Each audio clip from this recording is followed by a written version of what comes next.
Hello guys, welcome back new another video. So guys, আজকে আমরা কিছু বানাচ্ছি না। আজকে আমরা এই যে ছোটো মোটোগুলো আছে এগুলা ট্রাস্ট চেক করবো যে এটাতে যখন আমরা প্লেন তৈরি করবো সেটা প্লেনটা ফ্লাই করতে পারবে কি না। সো এই জন্য আমি কত বই দেখেছিলাম যে দুটা মোটর আমি কত থেকে সংগ্রহ করি এবং কীভাবে সংগ্রহ করি, একটা ফ্রেন্ড থেকে নিয়েছিলাম আমি। সো এটা দিয়ে কথা ছিল যে একটা আপনার ছোটো একটা প্লেন তৈরি করবো, বাট ওটা কিছু সময়ের অভাবে আমি প্লেনটা ঠিকমতো তৈরি করতে পারতেছিলাম না। সো আজকে এটা পাওয়ার চেক করবো, দেন আমরা এই মাসের মধ্যেই আমরা প্লেনটা তৈরি করার চেষ্টা করব।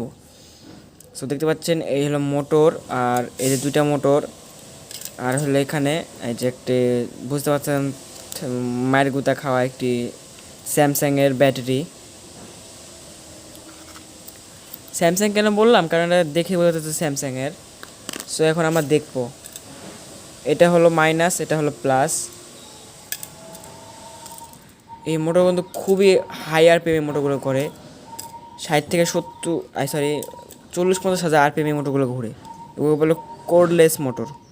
সো আমরা এখন ফ্লাইট টেস্ট করবো, যেন আমি এখানে একটা টিস্যু পেপার রাখলাম, আর এই মাইনাসটা ব্যাটারির মাইনাস পয়েন্টে এবং এই প্লাসটা প্লাসে দিয়ে আমরা দেখবো এখন।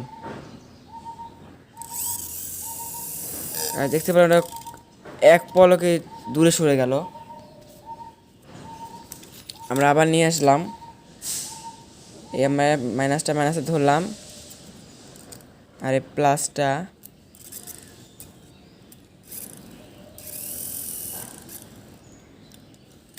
বুঝতে পারছেন, এটা খুবই বাতাস, হাই আরপিএমে ঘুরে। এটাতে আমরা অনায়াসে ছোটোখাটো একটা আরসি প্লেন তৈরি করতে পারবো।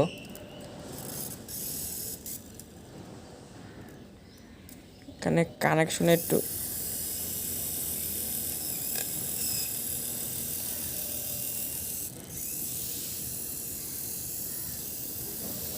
দেখতে পারেন এটা কত পাওয়ার। এটা আসলে মানে ছোটো মোটর, তো এটা মানে এই মোটর অনুযায়ী এটা পাওয়ার অনেক। দেখুন এটা প্রায় হাওয়াতে উড়ে গেছে, আমি জাস্ট এটা অনেক পাওয়ার। সো আশা করি আপনাদের এই টেস্টের ভিডিওটা ভালো লাগছে। আমি নেক্সট টাইমে এটাতে একটা আরসি প্ল্যান তৈরি করবো।